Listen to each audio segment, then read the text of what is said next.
ओम शांति। 24/8/2023। मीठे बच्चे, अव्यभिचारी याद से ही तुम्हारी अवस्था अचल अडोल बनेगी। पुरुषार्थ करो, एक बाप के सिवाय दूसरा कुछ भी याद ना आए। प्रश्न है, शिव बाबा कौन सी सर्विस करते हैं और तुम बच्चों को क्या करना है? उत्तर है, संगम पर शिव बाबा सभी आत्माओं को कब्र से निकालते हैं, अर्थात आत्माएं जो देह अभिमान में आकर पतित बन गई हैं, उन्हें पतित से पावन बनाने की सर्विस करते हैं। तुम बच्चे भी बाप के साथ साथ सबको शांति धाम और सुख धाम का रास्ता बताने के लिए लाइट हाउस बनो। तुम्हारी एक आंख में मुक्ति और दूसरी आंख में जीवन मुक्ति हो। आज गीत है, किसने यह सब खेल रचाया। शांति। यह वास्तव में भक्ति मार्ग का गीत है। कोई है जरूर जिसकी यह महिमा है। बच्चे अच्छी रीति समझ सकते हैं कि यह बाप ही है जो सब कुछ करते हैं। करण करावनहार है। सिख लोग बहुत महिमा गाते हैं क्योंकि नया धर्म है और यह है बहुत पुराना धर्म। नया धर्म भी है और क्या बोल रहे हैं, पुराना भी है। मतलब नया मतलब बाद में, झाड़ के चित्र में बाद में दिखाते हैं ना, और है लेकिन फाउंडेशन किससे लगाते हैं? सिख धर्म से ही लगाते हैं। तो वो हो गया नया भी और पुराना भी। तो कहते हैं एक ओंकार। ओम का अर्थ भी बाबा ने बहुत अच्छी रीति समझाया है। वह तो बहुत लंबा चौड़ा अर्थ कर देते हैं। मैं कहता हूँ, मैं परमपिता परमात्मा परम धाम का रहने वाला हूँ। मैं पुनर्जन्म में नहीं आता हूँ।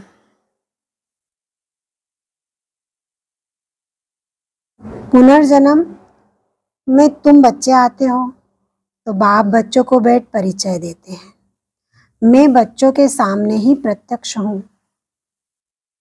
इन्हों को समझाया है, मैं हूँ परम पिता परमात्मा, जिसको तुम आत्माएं भक्ति मार्ग में याद करती हो। ओ गॉड फादर, उनकी महिमा भी है। पतित पावन रहम दिल। क्या है उनकी महिमा? पतित पावन भी है तो रहम दिल भी है, लिबरेटर भी है, सबको दुख से छुड़ाते हैं। उनको गाइड भी कहते हैं। यह है पांडव सेना। पंडा मुक्ति जीवन मुक्ति की राह बताते हैं।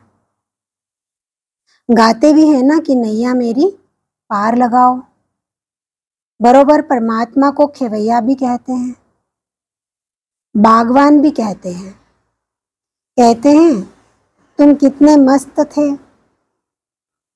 सत्युग त्रेता में बेपरवाह बादशाह थे, है ना, वहाँ किसी भी प्रकार का कोई दुख नहीं था तो बेफिक्र थे, बादशाह थे। कितने वैभव थे। श्रीनाथ द्वारे में कितने वैभव खिलाते हैं, पक्की रसोई बनाते हैं। जगन्नाथ के मंदिर में दाल चावल बनाते हैं। तो दोनों की अलग अलग महिमा है। बाबा कहते हैं वहां काले चित्र दिखाते हैं। अभी तुम सब काले हो। श्रीनाथ द्वारे में बहुत फर्स्ट क्लास चीजें बनती हैं। फिर जो श्रीनाथ को भोग लगाते हैं वह पुजारियों को मिलता है।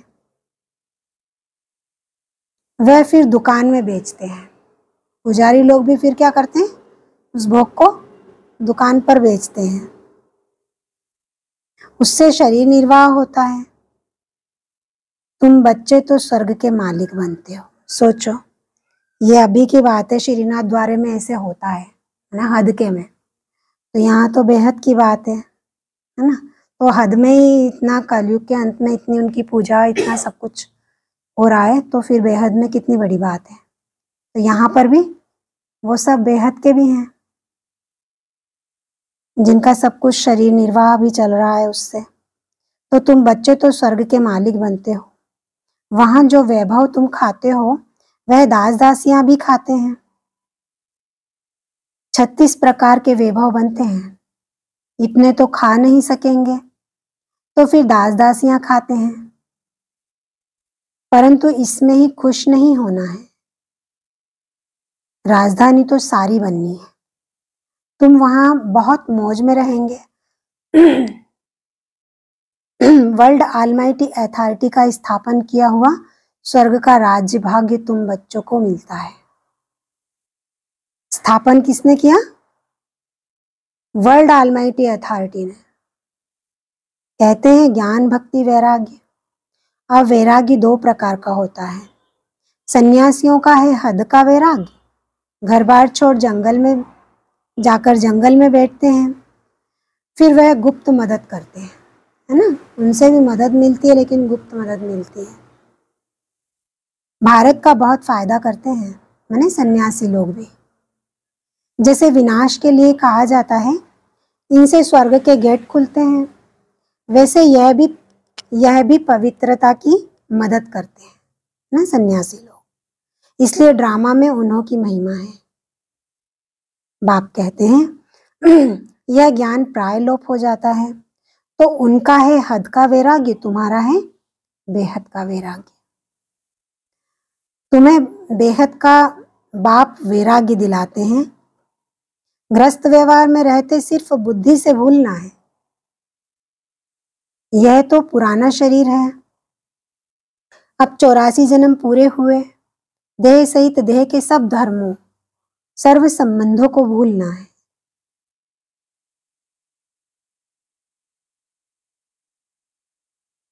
अपने को देही समझना है।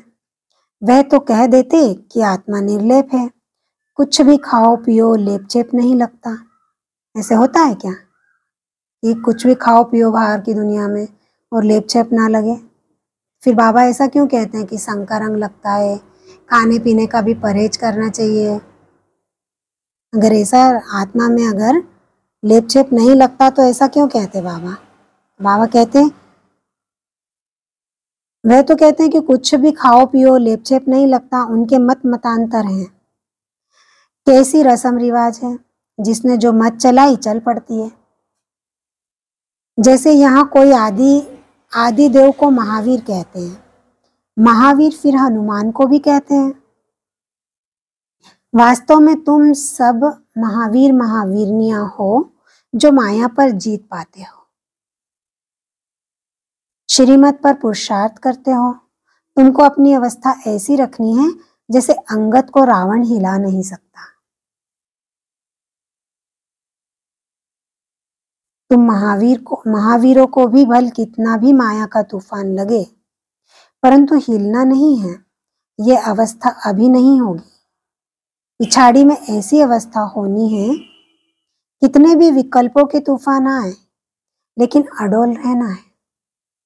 मनसा में कितने भी विकल्पों के तूफान आए लेकिन अडोल रहना, क्योंकि वो हमारे नहीं होते हैं, वो हमें हिलाने के लिए ही आते हैं।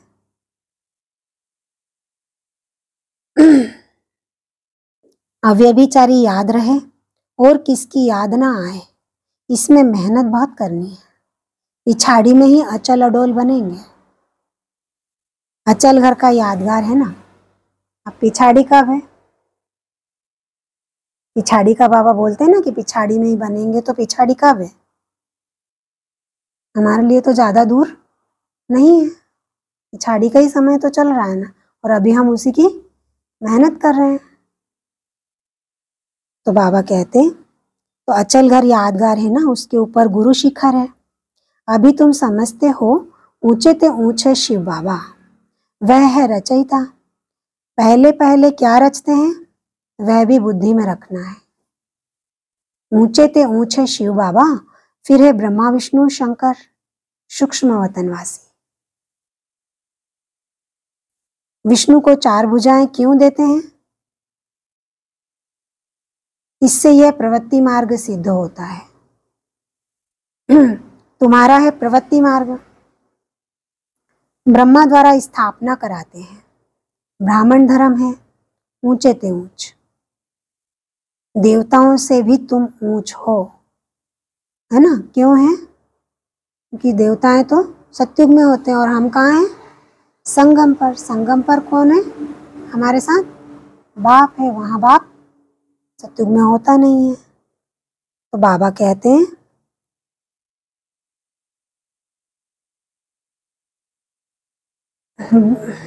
ऊंचे ते ऊंच, देवताओं से भी तुम ऊंच हो, क्योंकि तुम सर्विस करते हो।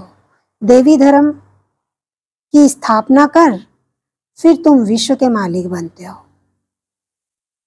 क्या? देवी धर्म की स्थापना कर, फिर तुम विश्व के मालिक बनते हो। ऊंचे ते ऊंचे है एक बाप, अथवा महिमा लायक एक ही शिव बाबा है, दूसरा ना कोई। तो बर्थडे एक शिव बाबा का ही मुख्य है, बाकी तो कोई सर्विस नहीं करते। लक्ष्मी नारायण भी प्रारब्ध भोगते हैं ना। बर्थडे तो सिर्फ एक का ही मनाते हैं, किसका? शिव बाबा का। शिव जयंती मनाते हैं ना। जो लक्ष्मी नारायण है वो तो शिव बाबा से उन्होंने पद लिया नहीं, लक्ष्मी नारायण बने, इतना पुरुषार्थ किया, प्रारब्ध है वो। लेकिन बाबा कहते हैं महिमा तो केवल एक की ही है। तो ये लक्ष्मी नारायण भी प्रारब्ध भोगते हैं। अभी तो सबकी कयामत का समय है। पहले पहले भक्ति भी शुरू होती है एक बाप की ना, सबसे पहले।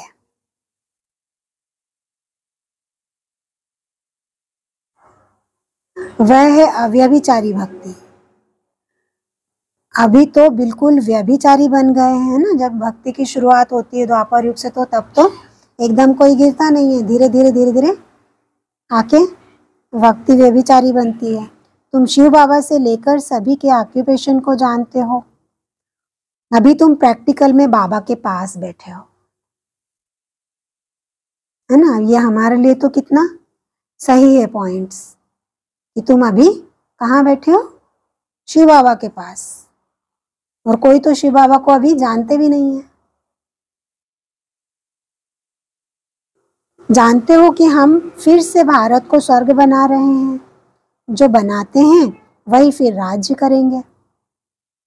फिर वहां लक्ष्मी नारायण की डिनाइस्टी चलती है, फिर राम की। अब उनकी क्या पूजा करें, है ना। उनकी तो डायनास्टी चली आती सतयुग त्रेता में, तो बाबा कहते हैं उनकी क्या पूजा करें? क्वेश्चन मार्क लगाया। उनको तो नीचे उतरना ही है, प्रारब्ध भोग पूरी की, बस तुम ही पूज्य से फिर पुजारी बनते हो उतरती कला में आकर। तुम जानते हो कि भक्ति मार्ग में क्या होता है, 63 जन्म कैसे लेते हैं। अभी तुम ब्राह्मण हो, फिर ब्राह्मण से देवता, क्षत्रिय, वैश्य, शूद्र वर्णों में आएंगे। यह ड्रामा अनादि बना हुआ है, कोई रोक नहीं सकता। बाजोली खेली जाती है ना, कभी ऊपर कभी नीचे, तो ऐसे ही ऊपर नीचे का खेल चलता है बाजोली का। आगे बाजोली का बड़ा प्रभाव था, अभी तो अनेकानेक मतें निकल पड़ी हैं। सिवाय एक बाप के और कोई मुक्ति, जीवन मुक्ति दे नहीं सकता। अब तुम्हारी एक आंख में है मुक्ति, दूसरी आंख में है जीवन मुक्ति। तो मुक्ति और जीवन मुक्ति दाता कौन? मुक्ति भी और जीवन मुक्ति भी कौन देते हैं? शिव बाबा। दूसरी आंख में है जीवन मुक्ति, तो बुद्धि कहती है हम लाइट हाउस हैं। तुम हो मनुष्यों को रास्ता दिखाने वाले लाइट हाउस। पहले पहले जाना है स्वीट होम में, अभी नाटक पूरा होना है। तुम बच्चे जानते हो कि यह सच्ची गीता आदि क्यों बनाते हैं? जो कच्चे हैं वह पढ़कर पक्के हैं, पक्के बने। किस लिए बनाते हैं सच्ची गीता आदि? क्यों बनाते हैं? जो कच्चे हैं वह पढ़कर पक्के बने। बाकी तो यह सब खत्म हो जाने हैं, फिर वही गीता आदि निकलेगी, है ना? क्योंकि गीता क्या है? सर्व शास्त्रों की शिरोमणि है ना? सब शास्त्रों की माई बाप है ना? सबसे पहले गीता का इतना गायन करते हैं बाबा। तो फिर वही गीता आदि निकलेगी। गीता का एक श्लोक उठाकर उसका अर्थ करते जाते हैं। गीता में तो है भगवानुवाच, गीता भगवान ने सुनाई थी, परंतु समझते नहीं है। बाप कहते हैं मैं इन शास्त्रों से नहीं मिलता हूं, कितने भी पढ़ लो। जब भक्ति पूरी होती है तब मैं आता हूं।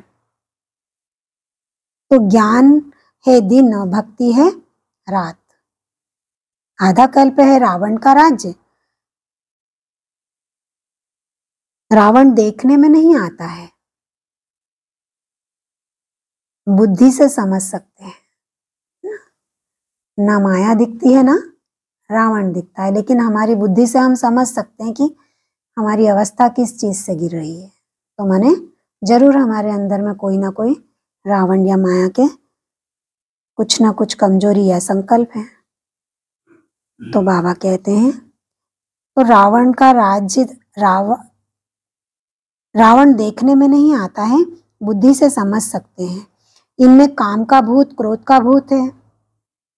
यह अशुद्ध अक्षर है। सत्युग में काम नहीं आते, यानी यह अशुद्ध अक्षर सत्युग में काम नहीं आते। यहाँ तो एक दो को गाली देते रहते हैं। यह सब बातें सत्युग में नहीं होती। अभी तुम समझते हो बाप पतित पावन स्वर्ग का रचयिता है। स्वर्ग रचकर फिर अपने को छिपा लेते हैं। स्वर्ग रच जाते हैं, अपने को गुप्त कर लेते हैं, छिपा लेते हैं। इनको कोई भी जान नहीं सकता है ना बाबा के कार्य को। भल शिव का चित्र है, परंतु पता कुछ भी नहीं है कि वो शिव है कौन। शिव बाबा कब आया, कैसे आया? प्रश्न पूछ रहे बाबा कि शिव बाबा कब आया, कैसे आया? ब्रह्मा विष्णु शंकर का क्या राज है, वे कहाँ रहते हैं? लक्ष्मी नारायण को सतयुग में इतनी ऊंच राजाई कैसे मिली, ये भी प्रश्न है। तो अभी ये प्रश्न जो हैं, तो ये सारे प्रश्न सॉल्व होने कि नहीं होने? सब यहाँ ही प्रैक्टिकल में वो सॉल्व होने हैं। तो जरूर शिव बाबा भी आएंगे और लक्ष्मी नारायण का राज्य भी होगा, और ये जो सूक्ष्म वतनवासी ब्रह्मा विष्णु शंकर हैं, इनकी कैसे सूक्ष्म स्टेज होगी वो भी यहाँ प्रैक्टिकल में सब होना है। तो ये बाबा बता रहे हैं कि यह भी राज है। कलयुग में तो है नहीं, कैसे वह राजाई पाते हैं? यह अब तुम समझते हो। बच्चों को बाप से अच्छी रीति पढ़कर फिर औरों को पढ़ाना है। बाप सभी बच्चों को कहते हैं कि मेरे सिकीलधे बच्चे, ओ मेरे सालिग्रामों, मैं इस शरीर में आकर तुमको समझाता हूँ। इस ब्रह्मा का तन लिया हुआ है। ये सब बातें हमें समझा कौन रहा है? ब्रह्मा का तन, उसके आधार लेकर शिव बाबा हमें समझा रहे हैं। इस ब्रह्मा का तन लिया हुआ है। ब्रह्मा से ब्राह्मण पैदा होते हैं, और कोई सत्संग में ऐसे कोई मना नहीं होती है ना? और कोई सत्संग में जैसे हमारे यहाँ मना होती है, ऐसे और कोई सत्संग में मना नहीं होती है। यहाँ मना करते हैं, विष पर ही झगड़े होते हैं, है ना? विषय विकारों के ऊपर ही झगड़े होते हैं, जिसके लिए ही बाप कहते हैं यह विष आदि मध्य अंत दुख देते हैं। यह है नंबर 1 दुश्मन। इस काम महाशत्रु को जीतो जिसने तुमको आदि मध्य अंत दुख दिया है। इसलिए कहते हैं पतित पावन आओ। पावन को बुलाते हैं क्योंकि हम सब पतित बन गए ना। तो जानते हैं हम पतित हैं, तब तो जाकर पावन के आगे माथा टेकते हैं। पवित्रता की कशिश होती है, इसलिए उन्हों का मर्तबा रखते हैं। वह भी समझते हैं हमारे जैसा ऊंच भारत में कोई है नहीं। उन्हों को भी तुम शक्तियों ने बाण मारे हैं। इनको जो बड़े बड़े भीष्म पितामह है ना, पवित्रता को धारण करने वाले हैं, लेकिन साधु सन्यासी हैं, तो उनको भी कन्याओं ने, शक्तियों ने बाण मारे हैं। अगर स्थूल बाणों की बात होती तो ऐसे थोड़ी कहते कि परमपिता ने बाण मरवाए। यह है ज्ञान के बाण, स्थूल की कोई बात नहीं। तुम हो ब्रह्मा कुमारियां, वह फिर ब्रह्म कुमारियां कह देते हैं, लेकिन है क्या?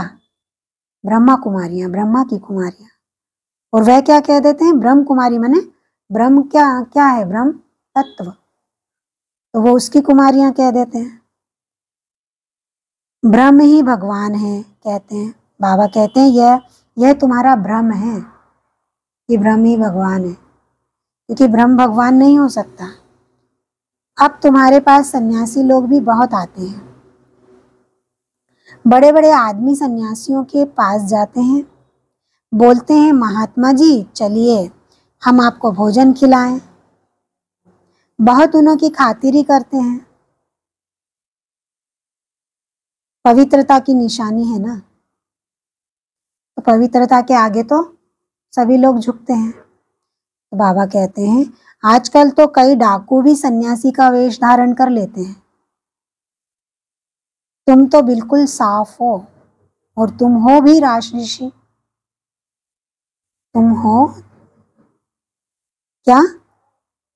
तुम तो बिल्कुल साफ हो और तुम हो भी राजऋषि। अभी तुम ऊपर से नीचे तक समझ गए हो। जानते हो हम सो देवता लक्ष्मी नारायण बन प्रारब्ध भोगते हैं। आधा कल्प बाद फिर जब और धर्म आते हैं तब लड़ाइयां आदि लगती हैं। यह भी सब ड्रामा में है। जब सत्युग त्रेता होता है, भगवान का राज्य क्या हुआ, राज्य स्थापन होता है, वहां कोई लड़ाई झगड़ा नहीं होता। जब दूसरे धर्म आना शुरू होते हैं तो घर में क्या होने लगता है? लड़ाई झगड़ा शुरू होने लगता है। तो बाबा कहते यह भी सब ड्रामा में है। तुम मूल वतन, सूक्ष्म वतन, स्थूल वतन, सृष्टि के आदि मध्य अंत को जानकर नॉलेजफुल बन गए हो। चक्र को भी जान लिया है। चक्रवर्ती राजा बनने के लिए भारत में डबल सिरताज राजा रानी यह लक्ष्मी नारायण ही थे। सिंगल ताज वाले उन्हों को नमन करते हैं। पवित्रता की ताकत थी। सत्युग में वाइसलेस संपूर्ण निर्विकारी थे। गाते भी हैं सर्वगुण संपन्न। यह क्यों गाते हैं? खुद पुजारी विकारी हैं। भारत पर ही सारा खेल है, डबल सिरताज और सिंगल सिरताज। अभी तो 9 ताज, कोई ताज नहीं है। तुम सारे सृष्टि चक्र को समझ गए हो। क्रिएटर, डायरेक्टर, मुख्य एक्टर कौन है अभी तुम जानते हो। फिर तुम देवता बन जाएंगे। माया की जो कीचड़ लगी है वह धोई जाती है। नहीं, समय क्या है? माया की कीचड़ आत्मा में लगी है, तो हम क्या करते हैं? बाबा की याद से उसको धोते हैं। बाप कहते हैं मैं धोबी भी हूं, बड़े ते बड़ा सुनार भी हूं। तुम्हारे जेवर को अभी भट्टी में डालते हैं, तुम सच्चा जेवर बन जाएंगे। बाप बैरिस्टर भी है, तुमको 5 विकारों की जेल से छुड़ाते हैं, है ना? इतनी महिमा है बाबा की। लिबरेट करते हैं। तुम रावण की जेल में हो, जेल से छुड़ाने के लिए वकालत सिखलाते हैं। किससे वकालत करते हैं हम? माया से, है ना। माया को भगाते हैं, तो अच्छे अच्छे पॉइंट्स बुद्धि में लाके माया को भगाते हैं। तो बाबा कहते हैं जेल से छुड़ाने के लिए वकालत करते हैं कि अपने को कैसे छुड़ाओ। बाप कहते हैं मैं अपना कार्य कर तुमको राज्य भाग दे, फिर मैं गुम हो जाऊंगा। बाबा का जो कार्य है, क्या क्या कार्य है बाबा का, जो करके वो गुम हो जाएंगे? कौन सा कार्य? कौन सा कार्य है?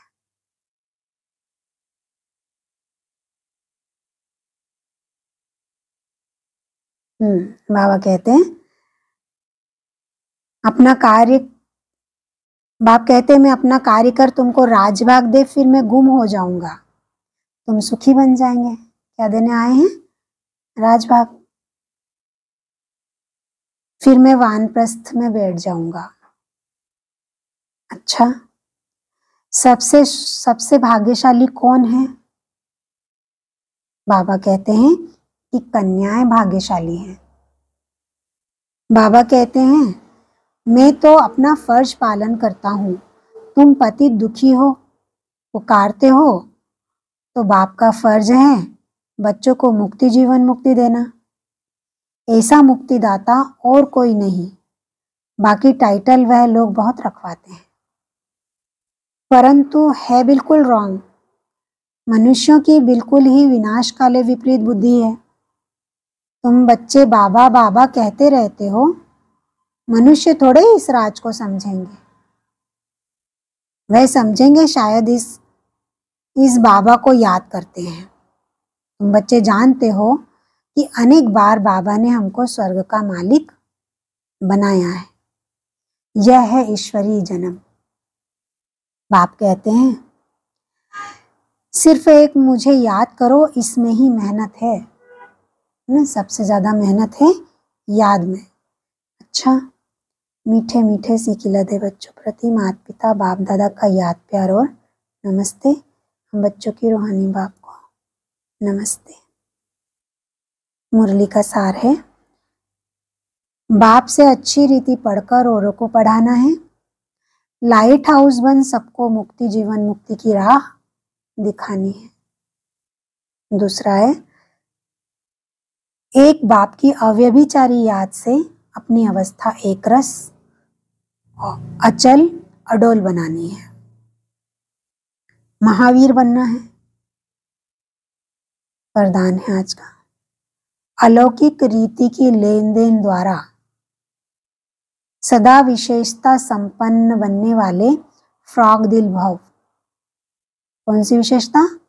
अलौकिक रीति की लेन देन द्वारा सदा विशेषता संपन्न बनने वाले फ्रॉग दिल भाव। जैसे किसी मेले में जाते हो तो पैसा देते हो, पैसा देते और कोई चीज लेते हो, लेने से पहले देना होता है। कोई चीज लेंगे तो कुछ देना होगा, तो लेने से पहले देना होता है। तो इस रूहानी मेले में भी बाप से अथवा एक दो से कुछ न कुछ लेते हो, अर्थात स्वयं में धारण करते हो। जब कोई गुण अथवा विशेषता धारण करेंगे तो साधारणता स्वतः खत्म हो जाएगी, है ना। जब हम एक दो की गुण विशेषताएं अपने में धारण करेंगे तो जो हमारे अंदर साधारणता है वो स्वतः खत्म हो जाएगी। गुण को धारण करने से कमजोरी स्वतः समाप्त हो जाएगी। तो यही लेन देन हो जाता है। हर सेकंड ऐसी लेन देन करने में फ्रॉग दिल बनो, है ना। किसी के अंदर अच्छी है, हमारे अंदर नहीं, तो हमें वो ले लेना है। उसकी अच्छी विशेषता से ईर्ष्या नहीं करनी।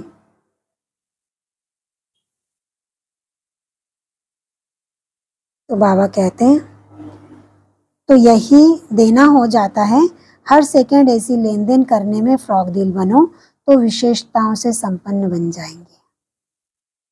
स्लोगन है आज का, अपनी विशेषताओं का प्रयोग करो, अपनी विशेषताओं का प्रयोग करो तो हर कदम में प्रगति का अनुभव होगा, है ना। हमारे अंदर भी जो भी विशेषता है उसका प्रयोग करो तो हर कदम में प्रगति का, माने आगे बढ़ने का अनुभव होगा। अच्छा, ओम शांति।